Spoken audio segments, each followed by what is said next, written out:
Selamat sore teman-teman. Di sini di Melbourne udah jam 5:04. Jadi sama di Indo selisih 4 jam ya. Di Indo jam 1 siang. Di Ya, Turki jam berapa Mbak Deput? sekarang udah hampir jam 9.15 pagi ya. Kita Oh selisih pagi. 8 jam. Oke. Subhanallah, Alhamdulillah kita bisa silaturahim melalui Zoom. Oke, di sini saya sedikit sharing aja ya, maksudnya nggak dalam artian ingin menggurui dan lain sebagainya. Saya hanya sharing apa yang saya ketahui. Jadi kalau seandainya ada yang salah, nggak apa-apa. Kalau ada yang mau mengoreksi dan lain sebagainya. Oke.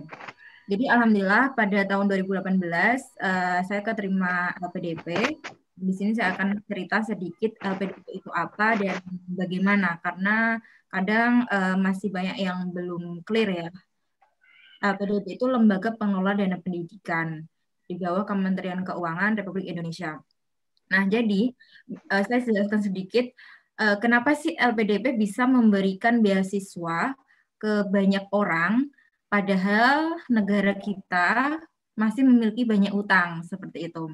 Nah, kalau kita lihat adalah jadi LPDP itu kita punya LPDP itu punya dana yang namanya dana abadi pendidikan. Jadi ini dikhususkan hanya untuk dana pendidikan. Makanya namanya ada dana abadi pendidikan karena dana ini diinvestasikan dari sumber lain, APBN dan pendapatan investasi, kemudian digunakan untuk investasi. Nah, investasi itu bisa berupa surat utang negara, obligasi BUMN, deposito, yang hasil dari investasi itu digunakan untuk membiayai beasiswa, riset, dan operasional. Jadi, ini adalah dana yang khusus untuk pendidikan, untuk pemberian beasiswa dan pendanaan riset ataupun operasional seperti itu. Oleh karena itu, meskipun negara Indonesia masih punya banyak utang ya, utangnya ya seperti itu bisa dicek sendiri, tapi pertanyaannya kok masih bisa memberikan beasiswa ke banyak generasi muda seperti itu, banyak ke banyak masyarakatnya, karena kita ada yang namanya dana abadi pendidikan. Ya, jadi kalau ada yang ditanya, alhamdulillah melalui dana ini negara kita berhasil menyekolahkan orang-orang yang diharapkan oleh negara bisa kembali untuk kontribusi kepada negara gitu. Next, nah jadi kalau kita buka ke lpdp.kemenq.go.id, ini adalah websitenya, teman-teman nanti juga bisa dicek sendiri. Nanti saya akan coba bantu, jadi kadang kan teman-teman masih agak ada yang bingung, nanti saya juga akan coba bantu.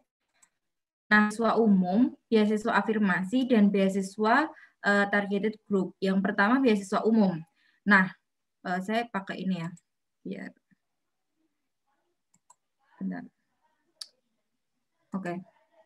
Nah, yang pertama ada beasiswa reguler. Beasiswa reguler itu mereka-mereka yang tidak bisa masuk ke misal daerah afirmasi, bidik misi, prasejahtera atau santri yang tidak masuk golongan-golongan lain. Ini bisa masuknya beasiswa reguler atau biasanya beasiswa umum gitu.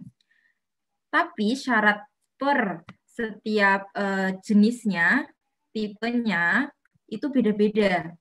Jadi misalkan beasiswa afirmasi dengan beasiswa reguler itu syaratnya itu beda meskipun tujuannya sama-sama ke luar negeri. Alumni bidik misi juga beda syaratnya dengan prasejahtera berprestasi. Kalau teman-teman ada yang misi di S1, teman-teman bisa menggunakan beasiswa alumni bidik misi. Nah, jika tidak bisa alumni bidik misi, bisa juga menggunakan beasiswa daerah afirmasi. Afirmasi itu daerah-daerah yang menjadi fokus pengembangan pemerintah, termasuk daerah 3T ya. Nah, nanti untuk daerah-daerahnya bisa dicek juga di website LPDP seperti itu. Terus ada juga beasiswa prasejahtera berprestasi. Jadi mereka-mereka yang tidak masuk ke beasiswa bidik misi dan kemudian nggak bisa masuk ke daerah afirmasi, tapi mereka berprestasi, punya prestasi tingkat nasional atau internasional yang bisa diakuin, itu bisa melalui beasiswa prasejahtera berprestasi atau beasiswa santri. Teman-teman yang pernah di pesantren itu bisa menggunakan jalur beasiswa santri. Kenapa saya lebih mengarahkan ke beasiswa afirmasi? Karena syarat untuk masuknya, untuk daftar beasiswa LPDP-nya itu jauh lebih ringan daripada beasiswa reguler. Nanti saya akan tunjukkan. Terus ada beasiswa targeted group, yaitu unggulan dosen Indonesia, PNS, atau TNI Polri, terus Olimpiade Internasional, seperti itu. Oke. Nah, ini bedanya. Yang pertama beasiswa reguler. Jadi yang pertama, ini kalau ingin S2, umurnya maksimal 35 tahun untuk magister. Kemudian untuk doktoral di sini nggak ada ya, insya Allah. Maksudnya dalam artian kita masih di apa namanya untuk pendidikan magister. Kalau doktoral paling tinggi 40 tahun. Kemudian memiliki IPK kalau reguler itu sekurang-kurangnya 3 pada skala 4. Oke. Terus ini adalah syarat untuk tahun 2019 karena 2020 yang buka itu hanya beasiswa untuk perguruan tinggi utama dunia atau peringkat universitas tingkat utama di dunia dan juga untuk dosen seperti itu atau untuk pengajar gitu. Nah, kemudian yang reguler itu juga syaratnya memiliki LOE unconditional. Apa itu LOE unconditional? LOE unconditional itu bukti penerimaan dari kampus yang telah memenuhi semua syaratnya. Jadi ada yang namanya LOE kondisional dan LOE unconditional. Kalau namanya LOE kondisional berarti masih ada syarat dari kampus yang belum terpenuhi oleh kita. Misal, kita daftar tanpa menggunakan syarat bahasa Inggris. Misal, mau daftar ke kampus Monash University, tapi belum punya sertifikat IELTS. Nah, bisa daftar terlebih dahulu, dan jika diterima, itu LOE-nya namanya LOE kondisional, karena belum memenuhi syarat bahasa Inggris. Nah, kalau seandainya semua syaratnya sudah terpenuhi, dan diterima, namanya LOE unconditional. Nah, untuk reguler, itu tahun 2019 itu diwajibkan harus memiliki LOE unconditional gitu. Nah, ini juga syaratnya yang beda. Sebentar saya tak pakai ini. Pakai pen. Ini di mana? Pennya nggak bisa ya.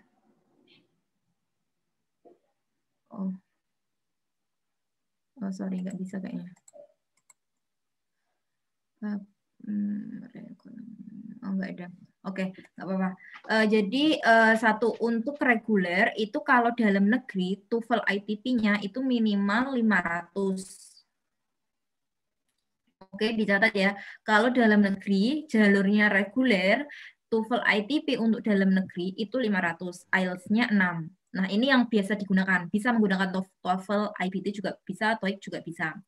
Kemudian kalau luar negeri, minimal IELTS itu 6,5, tidak menerima TOEFL ITP. TOEFL ITP itu seperti apa sih? Ya nanti bisa dicek ya.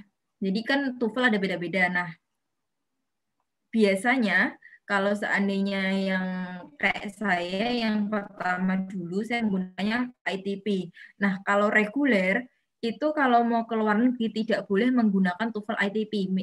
Minimal IELTS 6,5 atau TOEFL IBT 80, TOEIC 800, seperti itu. Kemudian saya hanya akan membahas tentang magister. Kemudian ini ada syarat juga. Pendaftar beasiswa reguler telah ditetapkan menjadi penerima beasiswa wajib menyelesaikan masa studi yang tertuang. Jadi untuk S2 maksimal didanain LPDP adalah 24 bulan atau 2 tahun. Kalau doktoral itu 48 bulan atau 4 tahun gitu. Next, kemudian, nah ini saya akan bedakan. Yang ini adalah beasiswa alumni bidik misi. Nanti terlihat jelas bedanya seperti apa. Jadi memang jalur afirmasi itu syaratnya lebih ringan gitu. Nah, tapi di sini ada syarat. Jika alumni bidik misi ingin mendaftar beasiswa LPDP, dia bisa menggunakan jalur afirmasi bidik misi dengan jangka waktu kelulusan paling lama 2 tahun dari waktu kelulusan. Jadi kalau teman-teman lulus 2020, tapi teman-teman daftar LPDP 2023, otomatis kalian udah nggak bisa daftar LPDP melalui jalur alumni bidik misi karena udah expired gitu. Nah, ini perlu dicatat yang kadang-kadang kelewat karena kalau bidik misi itu hanya bisa setelah 2 tahun masa kelulusan. Kemudian ada surat keterangan atau keputusan penerima beasiswa bidik misi sebagai bukti bahwa penerima bidik misi. Ada surat pernyataan dan lain sebagainya. Umur paling tinggi 35 tahun. Kemudian IPK minimal 3,5.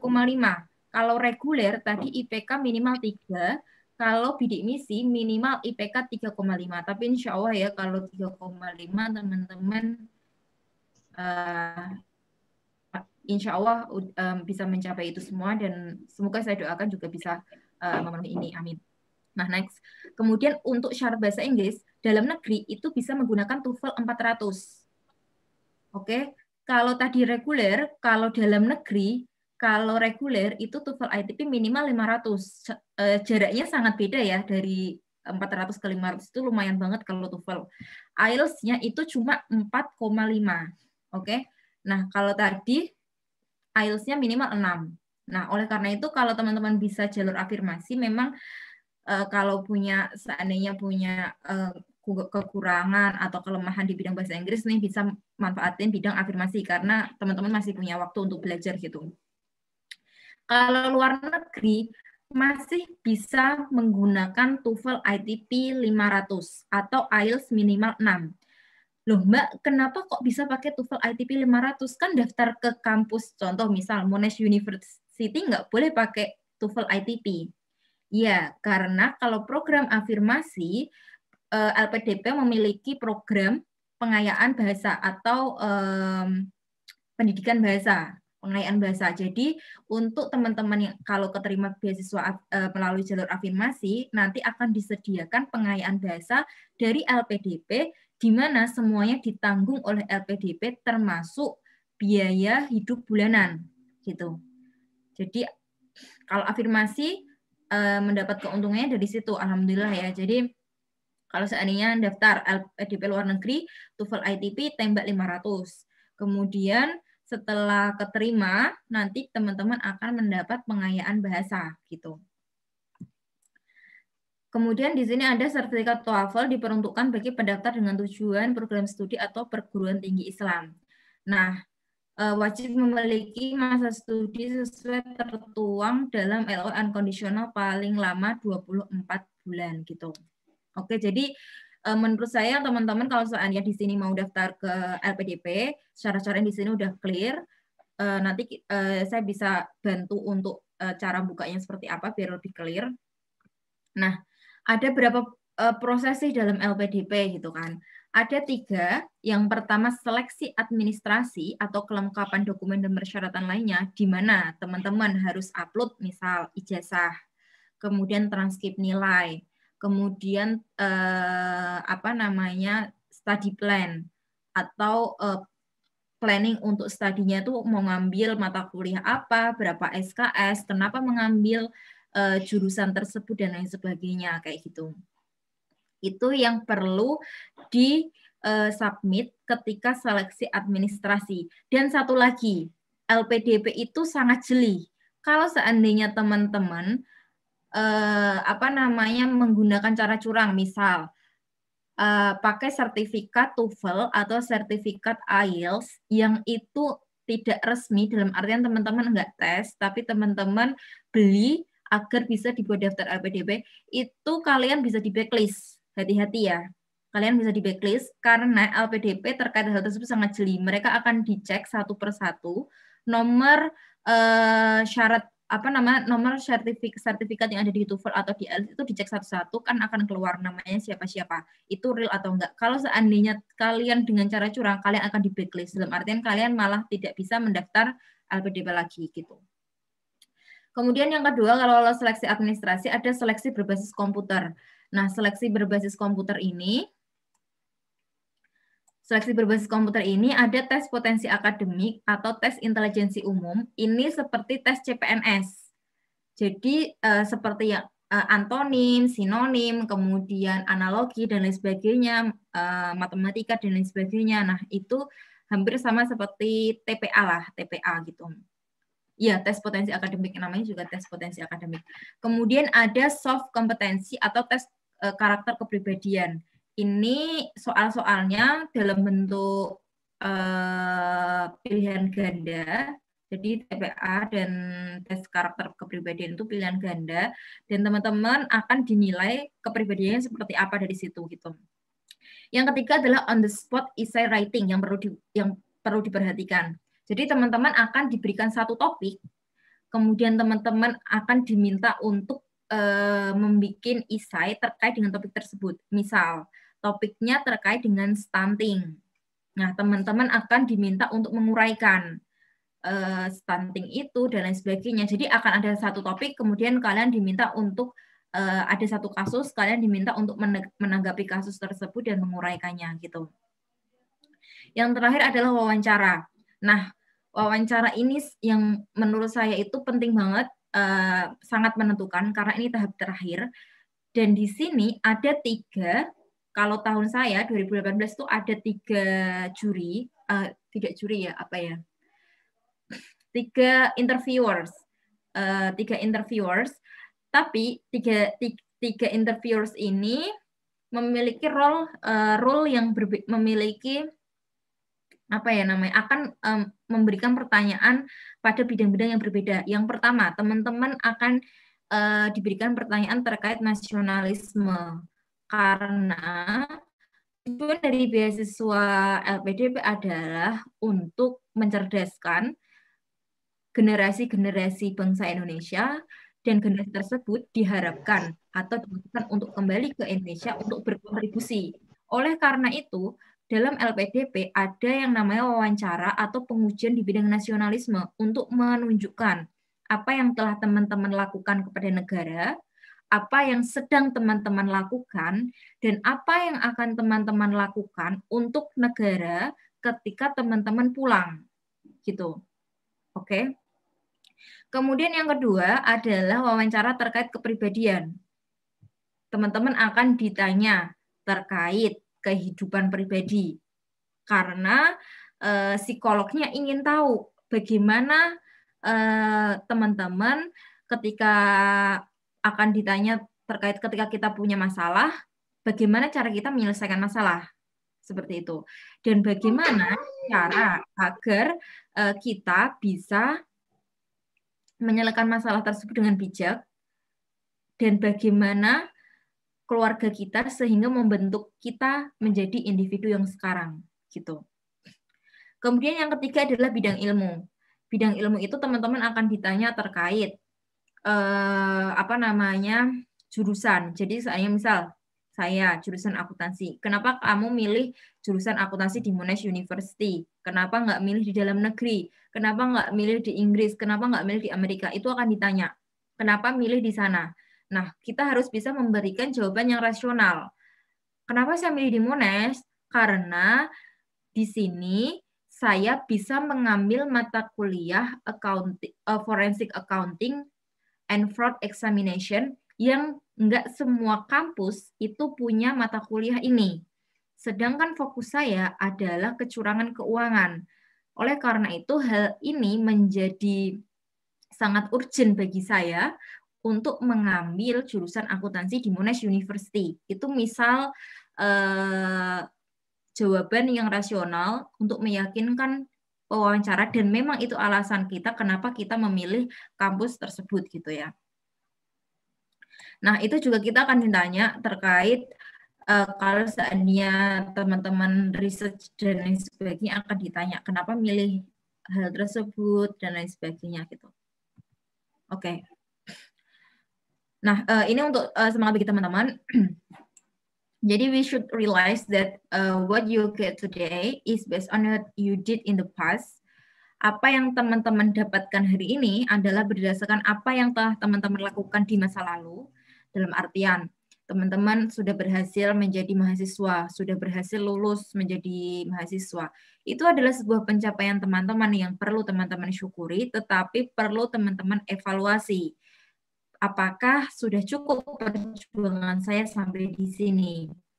Karena yang namanya hasil tidak akan jauh dari yang namanya gitu kan.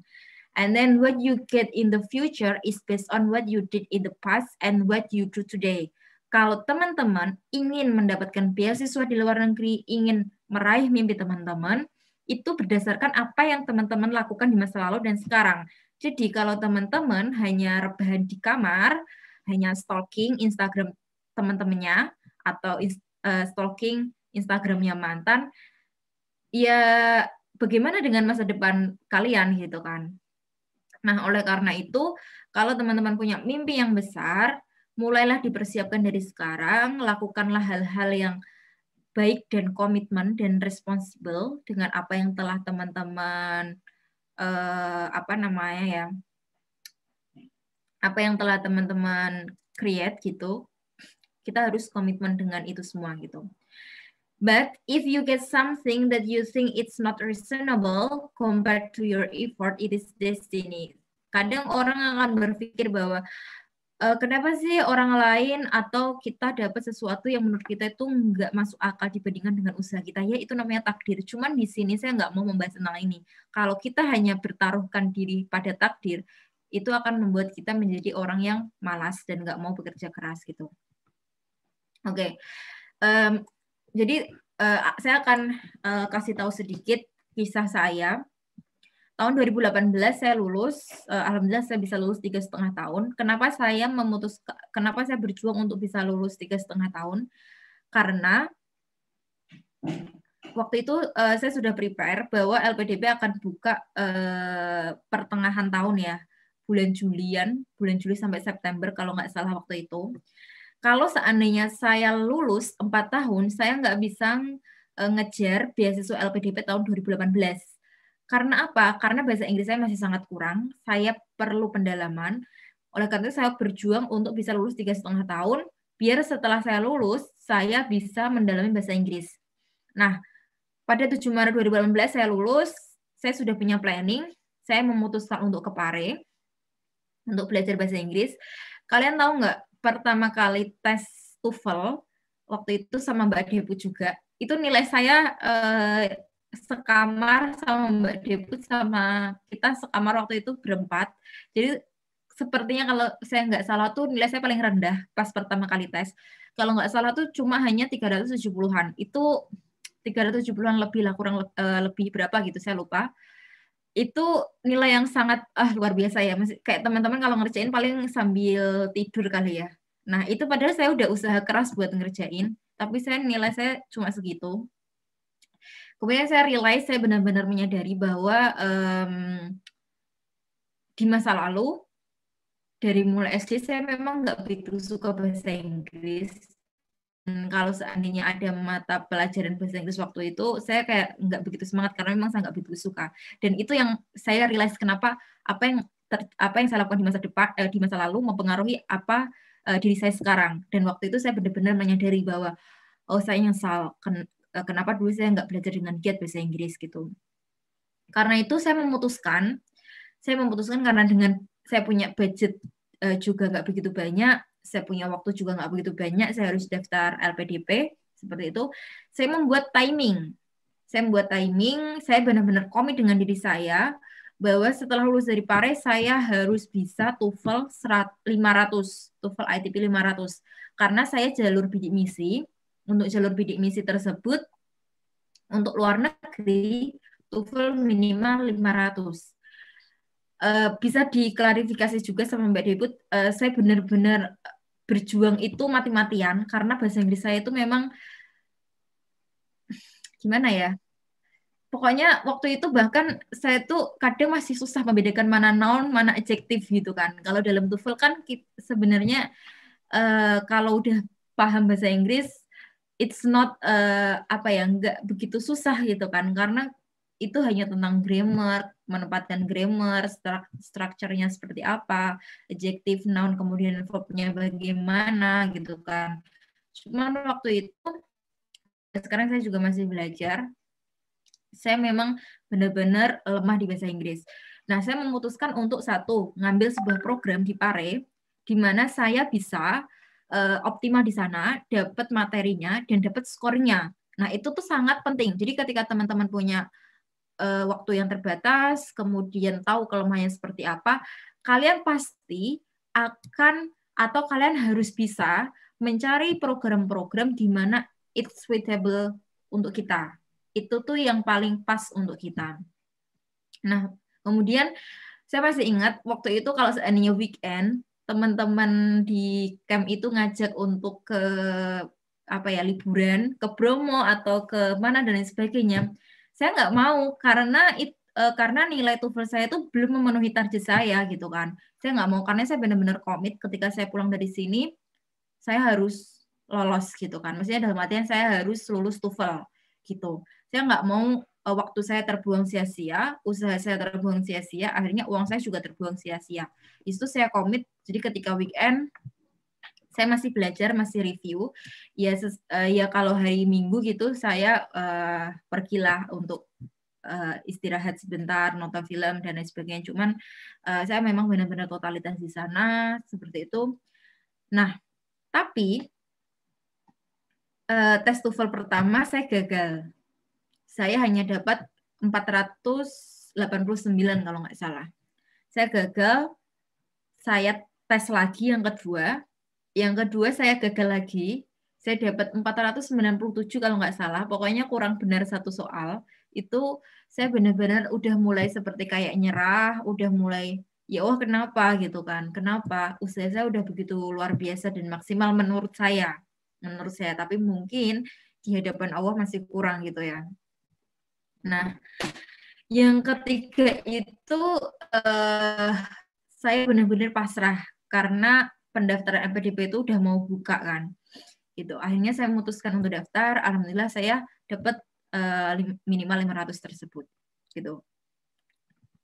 Nah, dari segala hal yang saya lalui tersebut, 3 points saya ngerasa bahwa 3 points to achieve our dreams. Yang pertama, maximizing your ability. Jadi ketika kita punya kemampuan, maksimalkan. Tuhan memberikan kita pikiran, memberikan kita akal untuk berpikir, memberikan kita kesehatan untuk ibadah, untuk mencari ilmu dan lain sebagainya. Maksimalkan kemampuan kita. Yang kedua, taking an opportunity. Selagi ada kesempatan, ambil. Jangan ngerasa bahwa sepertinya saya nggak mampu, sepertinya saya nggak cocok dan lain sebagainya. Pikiran-pikiran tersebut yang akan menghalangi kita untuk sukses. Yang terakhir, don't be lazy. Jangan menjadi orang yang malas.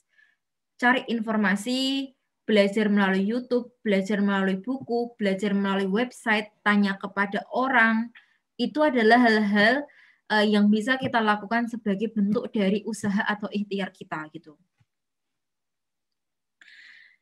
Kemudian I learn from my failures. Jadi saya belajar dari kegagalan saya. Jadi bukan berarti saya sampai di titik ini, saya alhamdulillah ada beasiswa LPDP adalah tanpa usaha. Tapi saya melalui banyak perjuangan, banyak kegagalan yang di situ saya belajar bahwa mungkin ada yang salah dari usaha saya, ada yang salah dari perjuangan saya yang perlu diperbaikin. Dan saya belajar dari kegagalan itu. Jika seandainya ketika setelah tes TOEFL kedua yang saya gagal itu dan saya tidak melanjutkan untuk tes yang ketiga, mungkin saya sudah nggak ada di sini sekarang. Mungkin saya masih di Indonesia, kerja mungkin, dan lain sebagainya. Atau menikah mungkin, dan lain sebagainya.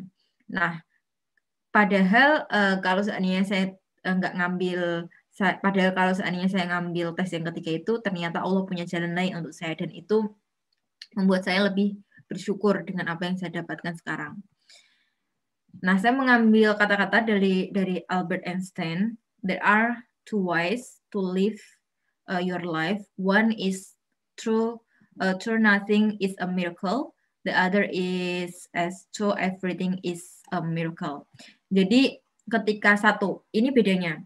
Ketika satu kita ngerasa sesuatu itu tuh nggak tidak sebuah keajaiban atau menganggap sesuatu adalah sebuah keajaiban. Kemudian yang terakhir dari saya, don't be afraid to fail, be afraid not to try. Jadi jangan takut untuk gagal, tapi takutlah karena tidak mencoba. Kalau kalian tidak pernah mencoba, kalian tidak akan tahu proses pembelajaran, prosesnya seperti apa yang perlu diperbaikin. Tapi kalau kalian mencoba dan kalian gagal, setidaknya teman-teman belajar. Ada proses pendewasaan di sana, ada proses pembelajaran di sana yang teman-teman bisa pelajarin gitu. Oke, sekian dari saya. Jadi nanti kalau teman-teman ada pertanyaan, silakan untuk ditanya, gitu ya. Assalamualaikum warahmatullahi wabarakatuh. Saya kembalikan ke moderator.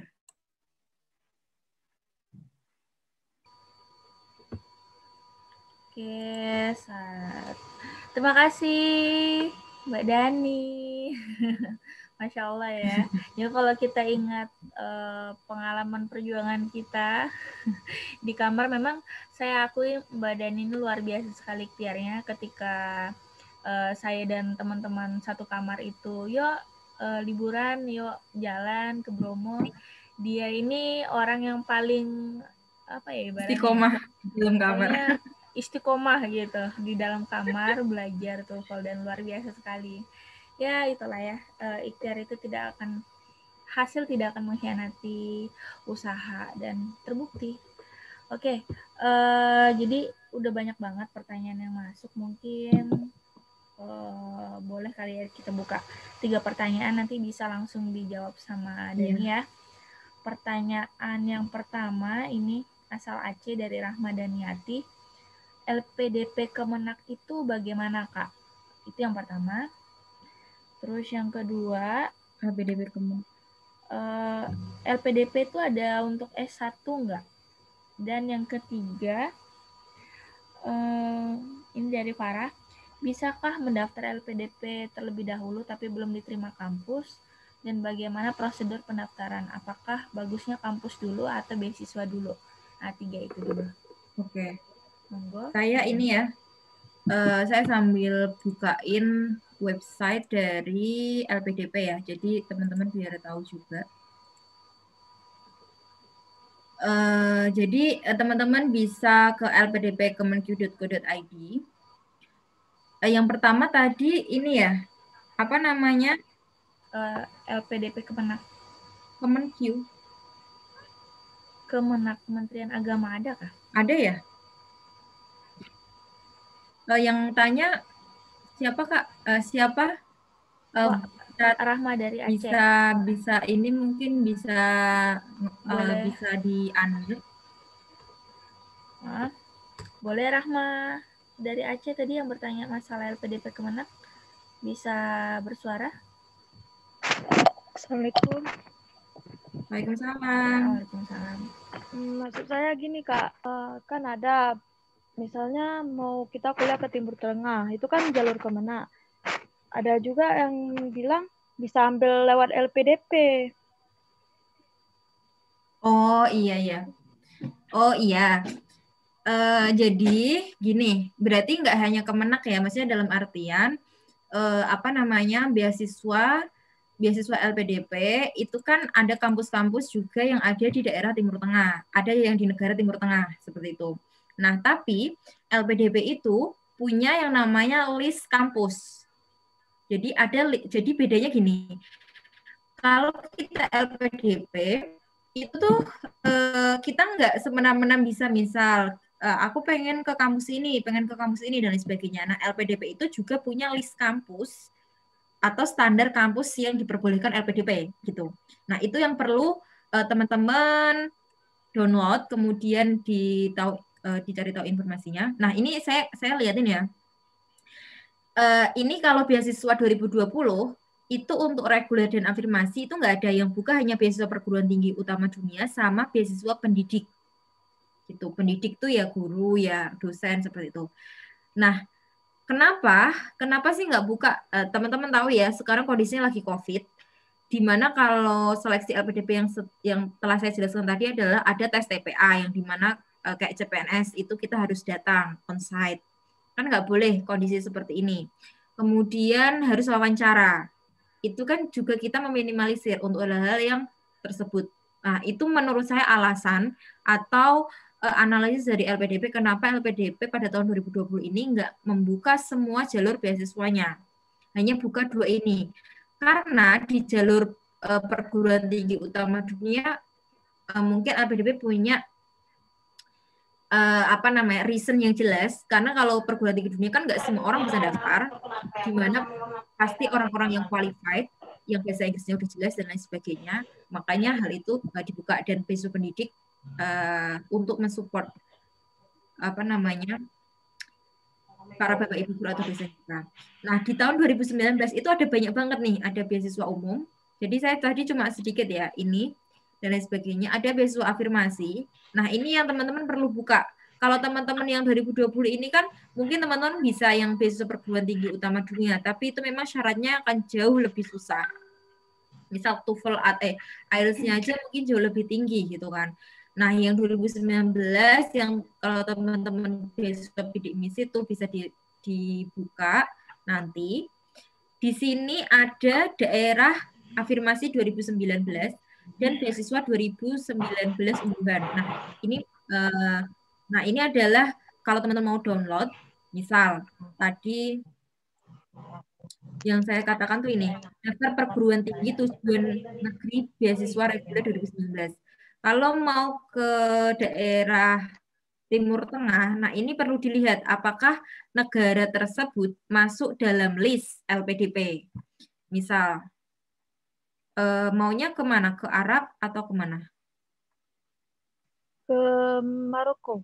Nah, ini ada Maroko, University of Al-Qarawiyyin. Maaf ya kalau salah pelafalannya. Nah, berarti dia ini masuk di list LPDP. Kalau di Maroko tapi dia nggak ada di list LPDP, teman-teman nggak bisa gitu. Jadi ini perlu diperhatikan. Oke, gitu ya.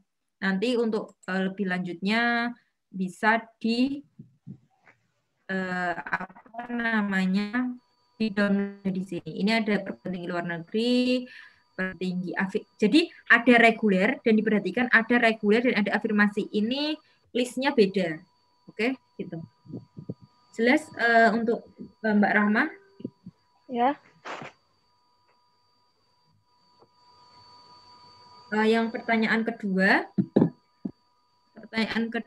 dari Cecilia Pekanbaru. Yang pertanyaannya itu apakah LPDP hanya untuk S2, S3? Ada enggak yang untuk S1? Oh iya.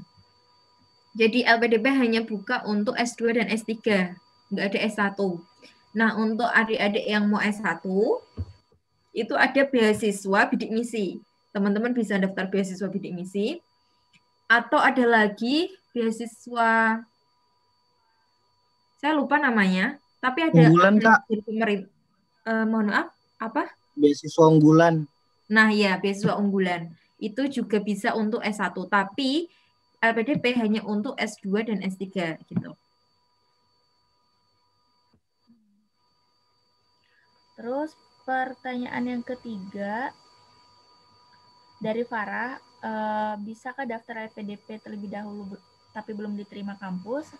Terus bagaimana prosedur pendaftaran, apakah kampus dulu atau beasiswa dulu? Bagus yang mana menurut Anda? Nah, itu seperti yang saya jelaskan tadi. Jadi kalau seandainya yang reguler, tadi kan ada syarat ya yang harus punya LOI unconditional. Nah, tadi setelah kita, saya bukain ini ya, saya bukain websitenya aja ya. Jadi biar teman-teman clear. Afirmasi bidik misi misal. Nah, jadi sebentar, ini ketutupan. Nah, jadi di sini itu syaratnya menyerahkan satu LOI unconditional dari perguruan tinggi tujuan sebagaimana dimaksud angka 2 dan tidak dapat mengajukan perpindahan tujuan. Nah, ini berarti yang di sini wajib ya, wajib memiliki satu LOI unconditional. Jadi itu gini, kalau pada tahun saya mendaftar, saya daftar tahun 2018 itu saya nggak wajib punya LOE baik kondisional ataupun unkondisional. Itu tahun 2018. Kemudian tahun 2019 itu memang persyaratannya itu banyak banget yang berubah. Dari mulai list kampus, kemudian LOE itu tuh berubah, itu tuh juga banyak perubahan. Saya sarankan kalau saya sarankan yang lebih baik adalah teman-teman punya LOE dulu sembari daftar LPDP seperti itu. Jadi tapi teman-teman juga harus lihat kalau seandainya daftar LPDP, maksudnya daftar kampus udah dapat LOE, LOE itu ada masa berlakunya. Jadi misal saya daftarnya Monash University Intake bulan Februari 2020. Kalau seandainya, nah itu berlaku kalau saya sampai, maksudnya saya untuk belajar Intake Februari 2020. Nggak bisa LOE itu punya satu langsung berjalan sampai 2021, 2022 itu nggak bisa. Nah makanya saya sarankan ketika daftar beasiswa LPDP itu sembari untuk daftar kampus. Jadi jelas. Atau daftar kampus dulu, udah dapat LOE, kemudian daftar LPDP dengan kampus yang dimana kita sudah diterima gitu. Itu paling aman sih. Jelas ya? Oke, kayaknya udah jelas ya. Jadi amannya itu kalau seandainya diterima di kampus dulu ya dengan mendapatkan LOA unconditional itu. Baru bisa santai buat daftar LPDP kan ya? Iya, iya. Oke. Nah, kalau belum punya IELTS, karena terkendala IELTS, ya nggak apa-apa daftar dulu aja. Kan nanti dapatnya LOE kondisional. Nanti setelah dapat LOE kondisional, sembari mempersiapkan bahasa Inggris, kemudian nanti bahasa Inggris diserahkan ke kampus, kemudian LOE unconditional itu akan diganti menjadi LOE unconditional. Jadi kalau untuk sertifikat bahasa itu bebas ya? Mau IBT boleh, mau IELTS boleh. Tapi kalau dari TOEFL, IBT sama IELTS itu mending ngambil yang mana nih sertifikat yang cari amannya? Kalau saya, kalau untuk negara-negara misal ke Australia, ke UK, seperti itu, kemudian ke negara yang lain juga, itu paling aman adalah IELTS. Kalau seandainya misal di Amerika itu bisa menggunakan kalau TOEIC ya Mbak ya, kalau nggak salah ya. Nah, tapi itu nggak semuanya mungkin bisa kayak gitu. Nah makanya paling aman itu TOEFL. Paling aman itu IELTS. Nah IELTS itu teman-teman bisa ngambil di IDP, di British Council atau di IELTS gitu.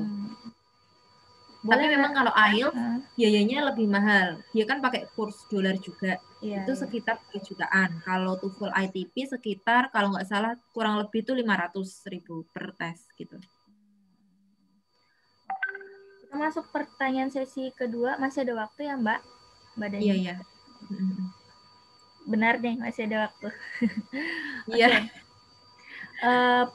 Pertanyaan pertama tuh ada batas berapa kali daftar LPDP kalau udah gagal sebelumnya. Jadi kalau seandainya gagal masih ada kesempatan berapa kali. Itu pertanyaan pertama. Terus yang kedua, maaf ya yang nanya saya seleksi, jadi ada beberapa yang udah dijawab sama Mbak Dani, jadi saya pilih dulu. Oke, pertanyaan yang kedua ini dari Putri Hani dari Sumatera Utara. Adakah tips dan trik untuk memudahkan proses wawancara dan memberikan kepuasan dari segi jawaban kepada pihak LPDP? Dan pertanyaan yang ketiga, ada nggak keringanan untuk penghafal Quran? Ini dari Mustafa Singkawang. Ini boleh?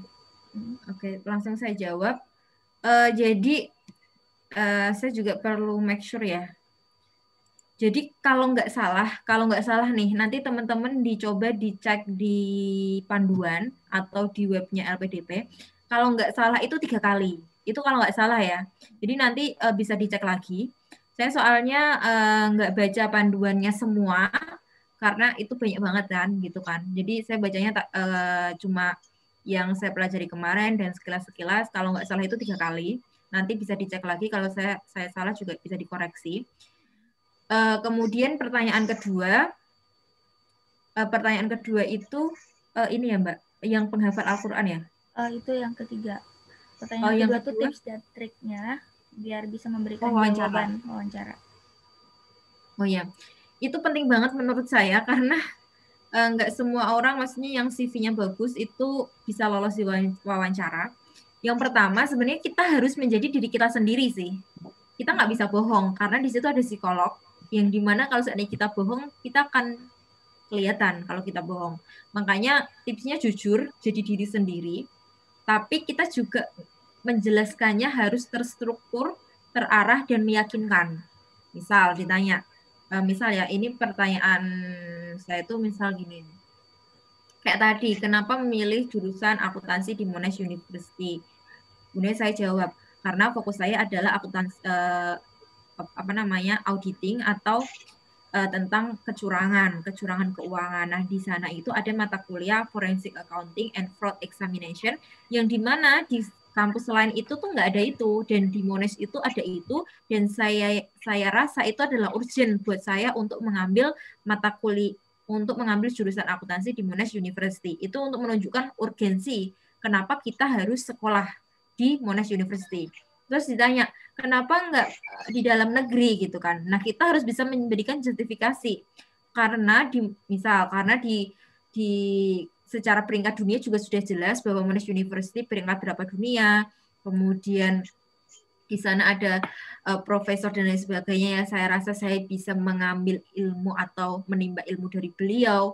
Dan di sana ada menggunakan metode kuliah yang bisa mengencourage saya untuk mengembangkan ilmu saya. Nah, itu adalah hal-hal yang urgent ketika kita wawancara, menunjukkan bahwa kita itu layak untuk diberikan beasiswa. Dan juga satu lagi yang sangat penting terkait LPDP, mereka akan menilai tentang kontribusi kita. Jadi kita pasti akan ditanya, apa yang telah kamu lakukan kepada negara ini?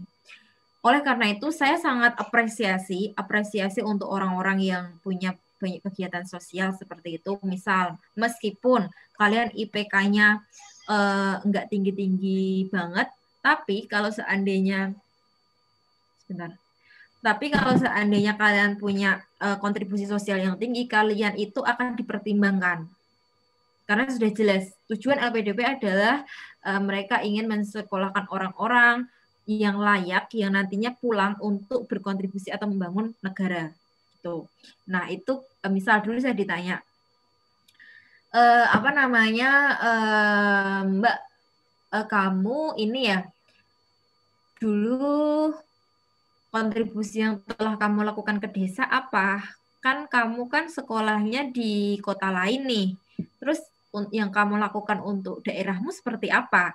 Gitu. Pertanyaan itu kemungkinan akan diberikan. Terus cara jawabnya gimana? Kita harus meyakinkan bahwa kita memang kontribusi ke daerah kita. Jadi saya jawab seperti ini. Iya, saya sekolahnya di Semarang, tetapi beberapa minggu sekali saya pulang. Kemudian setelah saya lulus, saya memutuskan untuk mendirikan sebuah komunitas mahasiswa, di mana komunitas itu untuk mendukung teman-teman mahasiswa berkolaborasi, kemudian mensupport kegiatan-kegiatan yang bermanfaat, yang bisa menginspirasi teman-teman yang lain yang ada di desa yang belum bisa mendapatkan atau melanjutkan sekolah ke jenjang yang lebih tinggi, untuk memberikan semangat kepada mereka bahwa meskipun mereka nggak dalam artian dalam ekonomi itu menengah ke bawah, mereka bisa berjuang melalui beasiswa, mereka bisa dapat beasiswa dan lain sebagainya. Itu adalah bentuk-bentuk kontribusi kita kepada daerah seperti itu. Atau misal, jawab aja seperti ini, teman-teman kalau ikut organisasi, it means itu adalah bentuk kontribusi, gitu ya. Organisasi, jangan salah, organisasi kan kita bikin event kepada teman-teman mahasiswa yang lain, kepada orang lain, itu adalah bentuk kontribusi. Jadi saya ikut organisasi, misal saya ikut organisasi BEM untuk membantu menyuarakan aspirasi masyarakat yang belum didengarkan, untuk agar pemerintah tahu bahwa hal-hal pokok yang menjadi urgent Buat berapa? lapisan masyarakat bawah itu mereka harus didengarkan dan perlu diatasi. Itu adalah contoh-contoh. Jadi kalau teman-teman ikut organisasi itu menurut saya poin yang sangat bagus dan interviewer pasti akan apresiasi itu gitu. Udah jelas ya? Apa masih kurang?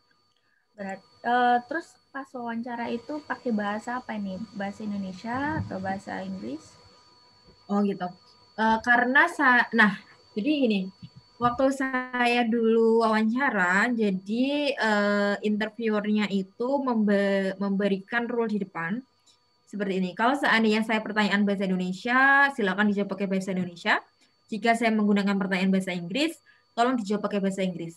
Tapi karena saya tujuannya adalah universitas luar negeri atau tujuan kampus luar negeri, it means saya harus siap bahwa pertanyaan tersebut akan menggunakan pertanyaan bahasa Inggris gitu.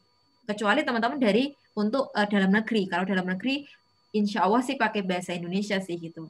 Kalau luar negeri, siapkan pakai bahasa Inggris gitu. Meskipun nanti di sana kayak saya itu dulu interviewernya itu bilang kalau seandainya boleh pakai bahasa Indonesia, kalau seandainya interviewernya tanya pakai bahasa Indonesia, jadi saya jawab pakai bahasa Indonesia gitu. Terus yang terakhir yang hafiz ya. Nah, untuk penghafal Al-Quran mungkin dia masuknya jalur santri. Nah, itu sih saya nggak tahu sih, maksudnya yang tanya di sini, yang penghafal Al-Quran tersebut itu pernah mondok di pesantren atau enggak. Nah, yang jelas di LPDP ada jalur santri, di mana teman-teman bisa pakai jalur santri itu, yang mana kita apresiasi ya, jalur santri itu baru dibuka itu tahun 2000, kalau nggak salah 2018, kalau nggak 2018 akhir itu 2019, kalau nggak salah. Itu. Jadi, tapi di situ ada syaratnya. Jadi minimal di pesantren berapa tahun, kemudian harus menyertakan surat seperti surat dari pesantren untuk meyakinkan bahwa orang tersebut itu pernah mondok. Kan kita nggak bisa bohong juga. Pokoknya satu, ketika kita daftar LPDP, kita harus pegang teguh satu integritas. Kalau kalian bohong, kalian akan di backlist dan itu bisa menjadi bumerang buat kalian. Jadi kalian jangan sampai bohong. Maksudnya kalau santri itu kan kadang kita gampang ya minta ke Pak Yai ya. Pak, mintain surat ini dong menyatakan bahwa saya santri. Jangan sampai berpikiran seperti itu. Kalau kalian udah mencoba dengan cara curang, ya Allah itu nggak akan tidur gitu. Dan LPDP itu sangat jeli. Dan kalau seandainya kalian membuat kesalahan seperti itu, kalian bisa di backlist dan itu sangat fatal. Berarti daftar pondok pesantren itu juga ada di pihak ITB juga ya? Santri, ya beasiswa santri itu boleh. Kalau nggak salah di bawah pesantren di bawah Kemenak kalau nggak salah. Nanti panduan yang santrinya bisa dicek ya atau saya bantuin deh bukain. Ada yang lain Mbak Debut? Saya sekalian bantu bukain yang santri ya. Oke. Berarti kita masuk ke sesi yang ketiga, boleh ya? Jadi pertanyaan pertama ini terkait dengan LOA. Cara biar dapat LOA unconditional dari luar negeri itu triknya itu gimana? Terus ada nggak biaya yang harus dikeluarkan untuk dapat LOA? Terus yang kedua,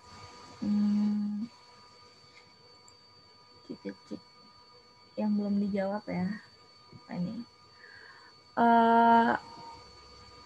persyaratan LPDP boleh menggunakan sertifikat TOEFL saja karena untuk masuk UIN. Maksudnya UIN ini Universitas Islam apa ini? Ini boleh Universitas Islam Negeri. Apakah bisa menggunakan TOEFL aja atau harus pakai TOEFL lagi dan sebagainya? Terus yang sesi ketiga. Pertanyaan ketiga, ini sudah. Mbak, tapi aku udah lupa pertanyaan pertama tadi apa ya? Bisa sambil diingatin. Yang terkait dengan LOA. Tapi jawab aja dulu yang ini. Yang apa? Penghafal santri ini, beasiswa santri. Oh iya. Ini aku share ya, share screen nih. Ini teman-teman nanti bisa download juga sendiri di webnya. Jadi cari tahu sendiri juga. Jadi saya cuma sekilas-sekilas ya. Jadi aktif sebagai pendidik atau tenaga kependidikan di pondok pesantren atau satuan-satuan pendidikan keagamaan yang diselenggarakan oleh pesantren sekurang-kurangnya 3 tahun terakhir. Jadi minimal 3 tahun di pesantren.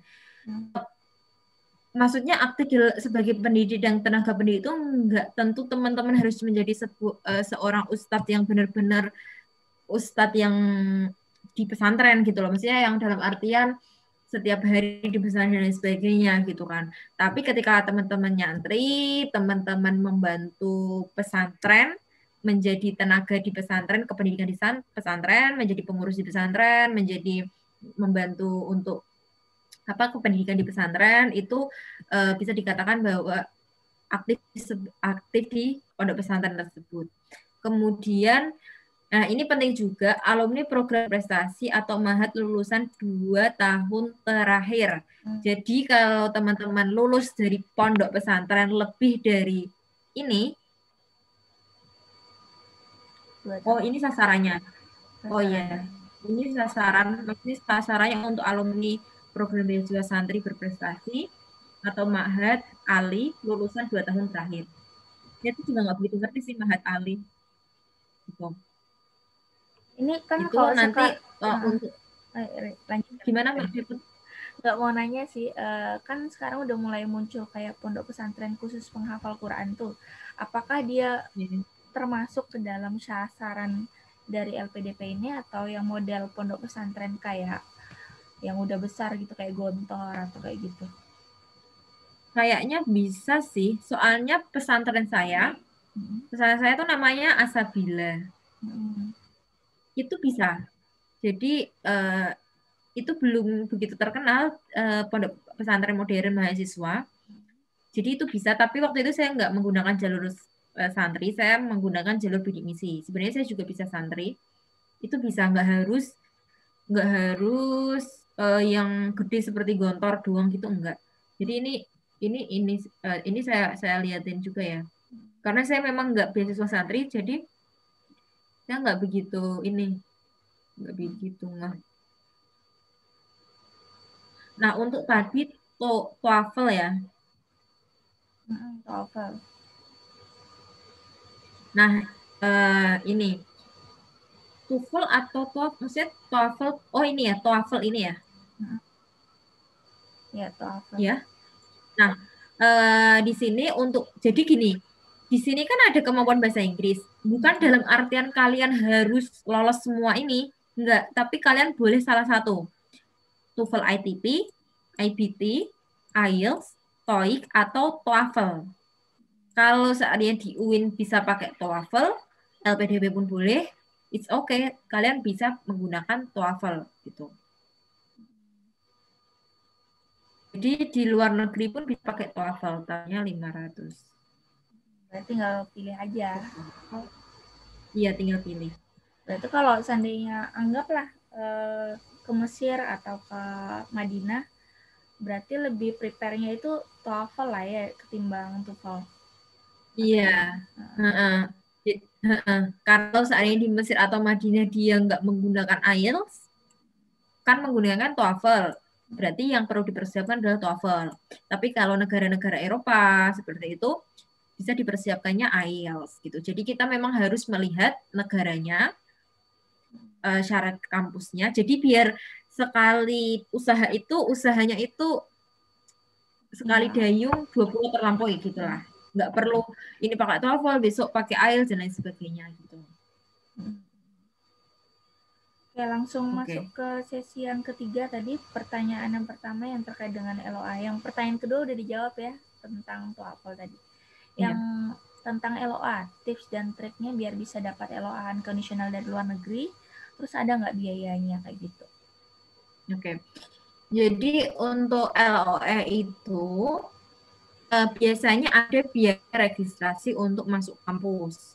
Nah, kalau saya itu kemarin saya minta bantuan untuk IDP untuk membantu pendaftaran ke kampus-kampus, karena kalau melalui mereka itu saya nggak perlu membayar registrasi. Jadi registrasinya itu akan dibayar nanti setelah saya hitung-hitungan sama beasiswa gitu kan. Jadi setelah dapat kemudian mau berangkat untuk daftar tuition fee kampus itu akan dibayarkan oleh beasiswa seperti itu. Jadi untuk triknya teman-teman harus ke web per kampus yang dituju itu dicarilah requirements, apa saja requirements-nya untuk masuk kampus tersebut, karena yang perlu dipersiapkan adalah misal ijazah, transkrip nilai, itu otomatis dalam bahasa Inggris, bukan dalam bahasa Indonesia. Kalau misal kampus saya dulu alhamdulillah udah bilingual, jadi udah ada bahasa Inggrisnya. Jadi saya nggak perlu translate ke bahasa Inggris. Dimana kalau translate ijazah juga, itu kita harus translate ke lembaga yang terpercaya, nggak boleh teman kita bahasa Inggris diminta untuk translate itu nggak bisa seperti itu. Seperti itu. Transkrip kemudian ada juga tentang motivation letter seperti itu, tapi setiap kampus itu beda-beda. Makanya saya minta kalian untuk ke web kampus melihat syaratnya seperti apa. Kalau saya dulu ada motivation letter, ada rekomendasi. Rekomendasi itu karena saya masuk S2 ya, jadi rekomendasinya saya dari dosen. Dari dosen saya, dari pembimbing saya, dari ini dari dosen saya di kampus yang mana tahu kapabilitas kemampuan akademik saya gitu. Itu jadi jelas ya tuition fee ada, tapi itu bisa dibayar di akhir ketika udah daftar beasiswa gitu.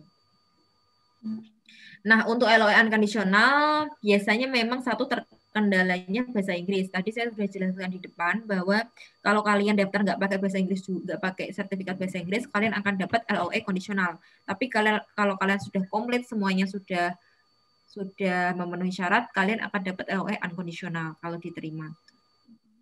Berarti free lah ya, nggak ada biaya yang perlu dikeluarkan untuk dapat LOA. Biayanya ada, tapi biayanya tuh didaftar bisa dibayarkannya nanti di akhir.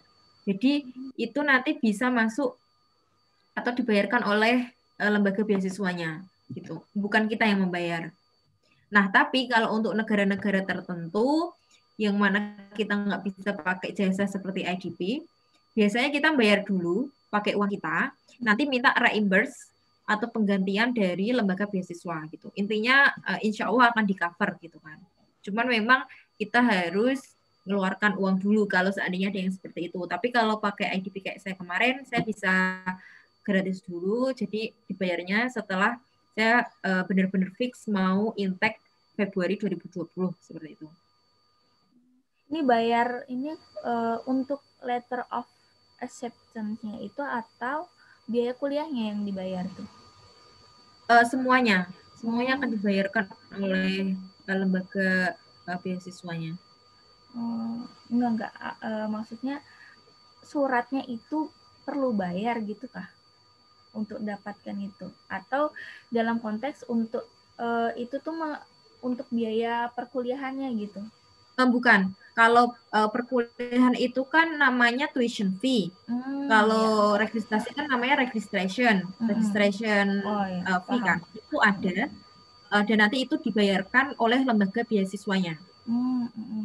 Tapi tetap registration fee itu kayak kalau di Australia kayak seperti di Indonesia tetap ada.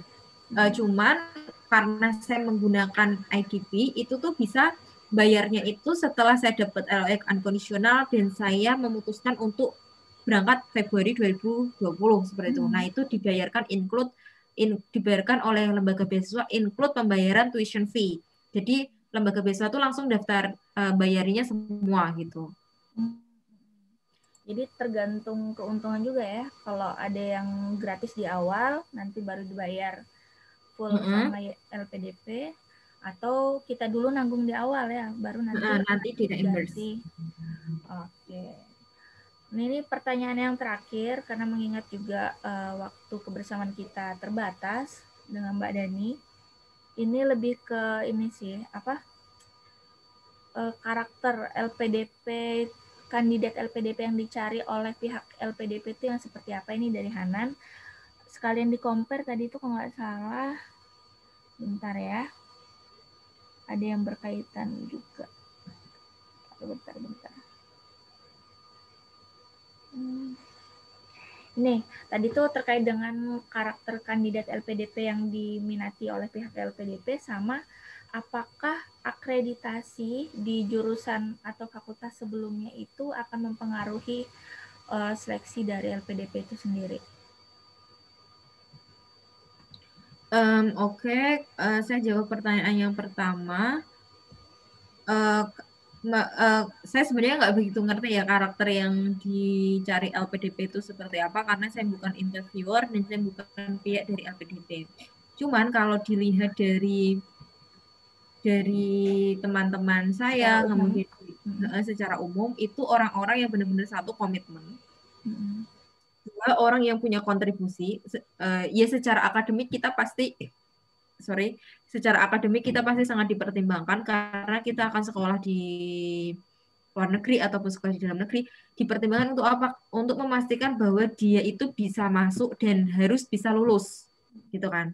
Dan bisa lulus tepat waktu. Karena LPDP akan memberi atau membiayai kita pada waktu yang ditentukan. Kalau S2 maksimal 2 tahun, kan nggak bisa molor, gitu kan? Nah itu memastikan. Jadi akademik itu penting. Kontribusi itu juga penting, akan melihat kalian itu setelah pulang, kalian harus pulang dan harus kontribusi dan harus mengabdi kepada negara dalam artian seperti itu. Nah, itu yang saya katakan tadi bahwa itu sangat penting ketika kita menjelaskan apa kontribusi yang telah kita berikan kepada negara sebelumnya. Misal kita aktif di organisasi, kita membuat sebuah komunitas sosial, kita melakukan KKN bahkan itu adalah sebuah kontribusi karena kita kalau KKN kan ke desa-desa ya, ke desa-desa, kemudian memberikan ilmu kita tentang, misal saya akuntansi memberikan ilmu saya tentang keuangan kepada masyarakat desa, itu adalah salah satu bentuk kontribusi. Jadi teman-teman pemikirannya jangan terlalu sempit. Oh kontribusi saya harus harus bikin komunitas yang besar. Enggak, kita sebenarnya sudah berkontribusi. Cuma kita merasa atau enggak, dan kita misal, makanya kalau KKN itu kita optimalkan, oh itu adalah sebagai bentuk kontribusi kita atau pengabdian kita kepada masyarakat gitu. Kemudian tadi akreditasi. Nah kemudian akreditasi itu saya nggak pernah lihat ya. Saya lihat dulu coba. Sepertinya sih insya Allah saya agak nggak pernah ngeh, tapi sepertinya LPDP itu membuka kepada semua orang. Jadi dalam artian meskipun kalian dari bukan dari kampus UGM, UI ataupun UNIB yang besar-besar seperti itu, kalau kalian memang layak untuk mendapatkan beasiswa LPDP ini, kalian insya Allah akan dapat gitu. Jadi satu sih jangan sampai ngerasa bahwa kalian itu nggak pantas, dicoba aja dulu, ambil kesempatan untuk daftar gitu. Tapi untuk tahun 2021 ya 2020 untuk beberapa jalur memang nggak buka gitu. Untuk banyak jalur nggak buka.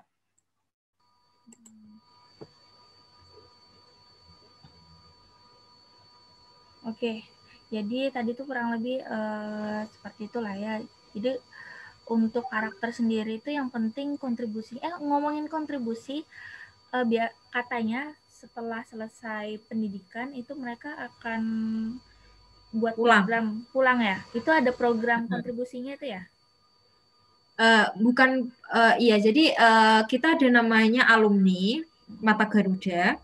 Itu alumni untuk kita bikin program-program untuk masyarakat, tapi yang dinamakan LPDP kontribusi itu nggak sempit dalam artian kalian harus A, B, C dan lain sebagainya. Kalian yang perlu kalian lakukan adalah misal saya di Australia, saya harus pulang, saya kerja di Australia, saya kerja di Indonesia, harus pulang ke Indonesia, kerja di Indonesia, itu adalah kontribusi saya untuk negara, karena saya mencurahkan pemikiran saya, tenaga saya, ilmu yang saya dapatkan untuk Indonesia. Meskipun saya kerjanya nggak harus, saya harus setiap hari ke rumah-rumah, memberikan sebuah sosialisasi A, B, C, dan lain sebagainya, nggak harus seperti itu. Kita hanya perlu pulang. Kalau seandainya kita mau keluar negeri, keluar lagi untuk sekolah LPDP, yaitu 2N plus 1. 2N adalah 2 dikali N itu masa studi, plus 1 ditambah 1 tahun. Jadi seandainya saya 2 tahun, saya 5 tahun harus ada di Indonesia. Gitu. Termasuk beasiswa santri. Jadi beasiswa santri itu sepertinya harus kayak kita kembali ke pesantrennya. Terus tapi itu sehabisnya sih nggak sesempit itu ya. Maksudnya meskipun kita mengabdi ke pesantren, kita tetap juga bisa mungkin kalau pengen jadi dosen dan lain sebagainya, itu akan terbuka lebar gitu. Kalau boleh tahu yang kasus award di LPDP dari Australia ya, yang dapat apa penalti dari LPDP itu karena apa ya? Tidak mau balik ke Indonesia atau bagaimana? Itu ini ya, saya takut jawab itu karena itu kan juga terkait daerah timur. Beliau aktivis dari Papua. Untuk itu saya nggak berani terlalu banyak menjawab karena saya takut kalau ada salah dan lain sebagainya. Kalau dari LPDP memang memberikan penalti untuk mengembalikan biaya kuliah dengan alasan ini, kalau dari berita ya, bukan dari opini saya, itu tuh karena beliau tidak kembali ke Indonesia setelah studi untuk kontribusi dan pengabdian. Kontribusi dan pengabdian itu dalam artian kita kembali ke Indonesia, kita kerja untuk Indonesia dan lain sebagainya gitu. Jadi nggak berada di negara orang lain seperti itu. Tapi untuk kasus Dita dan lainnya saya tidak mau berkomentar karena itu sudah ranah yang lain gitu. Itu terkait dengan dan lain sebagainya seperti itu. Banyak nggak sih dari penerima yang sudah lulus itu tapi mereka maunya kerja di luar negeri gitu? Itu dari LPDP-nya gimana? Sebenarnya sih banyak ya, karena misal nih di Australia itu kan deket banget sama Indonesia dan di sini tuh gajinya nggak bisa di-compare lah pokoknya, berkali-kali lipat daripada Indonesia. Banyak yang seperti itu. Maksudnya banyak orang-orang yang pengen stay di Australia atau di negara lain juga. Tapi mereka pastinya harus ingat bahwa kita punya kewajiban, kita punya integritas yang dimana harus kita pegang, kita harus kembali untuk kontribusi dan lain sebagainya. Kalau seandainya ada orang-orang yang nggak kembali, ya itu urusan mereka masing-masing gitu kan. Dan saya nggak tahu juga monitoring atau kontrol LPDP itu seperti apa. Gitu. Harusnya sih kesadaran diri gitu. Ya intinya kalau sudah merasa mendapatkan beasiswa dari LPDP ini, ya sesuai dengan apa yang di-statementkan di awal ya ketika wawancara. Ya, bagaimana kontribusimu ya. Iya, karena kita menandatangani surat pernyataan di mana kita harus pulang. Dan itu pernyataannya di atas materai. Oke. Terima kasih sekali buat Dani, Masya Allah. Jadi kita udah ada gambaran juga bahwa ya beasiswa LPDP sekeren ini loh, dan juga sebesar ini juga ikhtiar yang harus kawan-kawan bakal jalani gitu ya. Yeah. Karena selain daripada memang full funded ya, semua dibiayain kan ya dari PP. Iya, alhamdulillah LPDP itu luar biasa ya. Apa aja tuh PP, tempat tinggal? Jadi kalau saya kasih contoh saya aja ya, saya untuk yang lain saya nggak tahu. Jadi yang dibiayain tuh mulai dari biaya berangkat, biaya pulang, pesawat dan lain sebagainya. Kita juga ada yang namanya uang kedatangan. Uang kedatangan itu 2 kali lipat dari living allowance. Living allowance itu biaya hidup. Misal biaya hidup di Australia itu kita di sini di Melbourne itu dapatnya $2,000 Australia. Nah, $2,000 itu kalau dikurskan ke rupiah itu sekitar, kita kasih gampang 10.000 ya. Kan sekarang kursnya 10.400-an. Kasih gampang 10.000 berarti 1 bulan itu 20 juta. Nah, uang kedatangan itu 2 kali lipat dari uang living allowance, jadi akan dapat 40 juta ketika baru datang. Kemudian akan mendapatkan uang buku per tahun itu 10 juta. akan mendapatkan biaya asuransi kesehatan di sini juga. Jadi kita bisa insya Allah sih semuanya sehat semua ya. Jadi mungkin kalau ada kelahiran dan lain sebagainya atau apa perlu cek dan lain sebagainya itu juga di cover sama LPDP alhamdulillah, sampai pulang, sampai biaya kepulangan dan lain sebagainya itu ditanggung. Cuman kita diberikannya dalam bentuk uang, bukan dalam artian kita harus asrama dan lain sebagainya, itu enggak.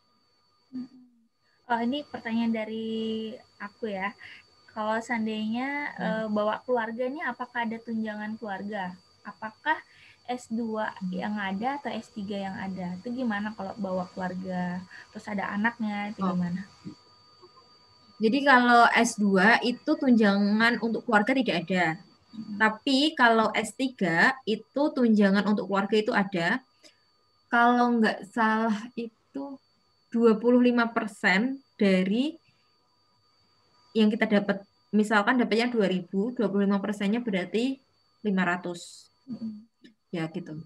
Tapi itu perlu dilihat lagi di panduan ya. Aku takut kalau salah soalnya. Kalau nggak salah tuh kalau saya ingat sih 25% gitu. 25%. Dan itu ada maksimalnya. Jadi maksimal berapa orang gitu. Maksimal berapa? Maksimal tuh kayak istri sama kalau kita berkaca sama pajak itu kan biasanya cuma satu istri, 2 anak ya. 2 anak. Nah kemungkinan sih seperti itu. Maksudnya kalau kita berkaca ke pajak kan harus melihatnya kayak gitu kan. Mungkin kalau nggak salah sih satu istri 2 anak gitu. Kalau 2 istri kayaknya enggak deh. Di LPDP kan nggak bisa nih. Bisa nggak sih kakak 1 suami 2 istri juga nggak bisa ya. Berarti health insurance-nya ditanggung per orangnya atau hanya yang penerima beasiswanya aja? Kan health insurance lumayan juga tuh sampai 10 jutaan. Iya. Kalau di sini lebih sih Mbak. Di sini mahal sih. Aduh aku nggak begitu tahu ya kalau asuransi keluarga. Tapi pokoknya yang jelas tuh keluarga akan dapat tunjangan itu 25% itu dari beasiswa. Nah, tapi 25% itu setelah tahun kedua. Jadi tahun pertama itu nggak dapat. Gitu. Tahun pertama nggak dapat, tahun kedua baru dapat. S2 nggak dapat. S2 jomblo aja dulu ya. Berarti kemungkinan Dani S3-nya bawa suami nanti. Amin ya Allah, amin. Biar bisa kayak Mbak Deput lah bawa suami. Beda cerita. Oke, jadi kurang lebih seperti itu gambaran buat teman-teman yang mungkin mau lanjut S2 dan S3 ini, karena biasa LPDP diperuntukkan untuk itu. Ya untuk yang SMA, aduh aku juga pingin tapi udah terlanjur ikut LPDP webinar ini. Jangan berkecil hati karena tadi udah dijelasin ada beasiswa bidik misi, ada beasiswa unggulan yang bisa kalian ikuti, dan peluangnya untuk bisa ikut LPDP lebih besar kalau bisa ikut bidik misi itu ya kan. Jadi udah ada persyaratannya sebagainya. Syukran jazakillah ke Dani Puspitasari udah mau berbagi sama kita hari ini. Ini insya Allah bakal diupload ke YouTube. Jadi buat teman-teman yang mungkin ada temannya pingin tahu juga informasi tentang LPDP ini, bisa putar lagi ulang di videonya di YouTube. Oke, sebelum kita berpisah, kita keluarkan dulu semua videonya yang ada yang masih ketutup, silakan di-up. Kita mau screenshot dulu untuk dokumentasi. Ayo, dibuka. Oke, kita mulai dari slide yang pertama. Ini ada 7 slide, jadi harus bersabar. Kita di slide yang pertama dulu. Oke ya, semuanya pasang wajah ceria, senyum. 1, 2, 3. Oke. Slide yang kedua. Oke ya. Mulai. Oke, semuanya udah ter-up. 1, 2, 3. Oke, tahan lagi ya yang slide ketiga. Oh, ini ada Dewi Irawati belum buka. Oke, kita lanjutkan. 1, 2, 3. Oke. Ya, ada yang bentuk tangannya centang ya. Oke, slide yang keempat ada yang sarang heo. Oke. 1, 2, 3. Oke, slide yang kelima. Oke, Masya Allah ya, ini banyak. Ini udah mulai pada nutup-nutup semua nih ya. Ayo silakan dibuka. Oke, 1. Oke, 1, 2, 3. Oke, slide yang ke-6. Nah, ini udah mulai banyak yang ketutup ini. Gambar semua. Ya udah, 1, 2, 3. Slide yang ke-7 ini sama ya. 1, 2, 3. Ya udah, kita berhusnuzon yang belum meng-up-kan videonya, mungkin lagi sembari masak sambil dengerin materi.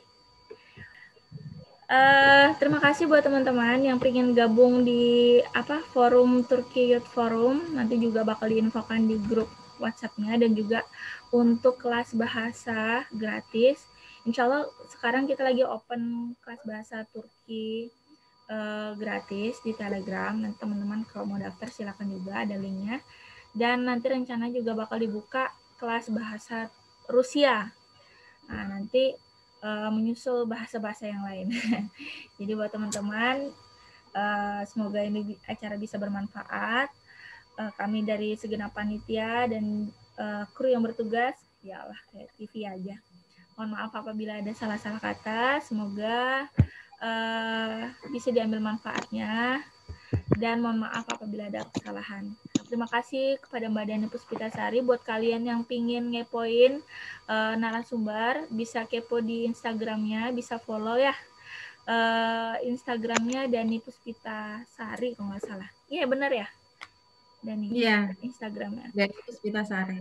Ada, bisa langsung DM beliau kalau ada yang pertanyaannya belum disampaikan hari ini, biar bisa lebih jelas dengan beliau, bisa langsung. Ingat follow Instagramnya, oke?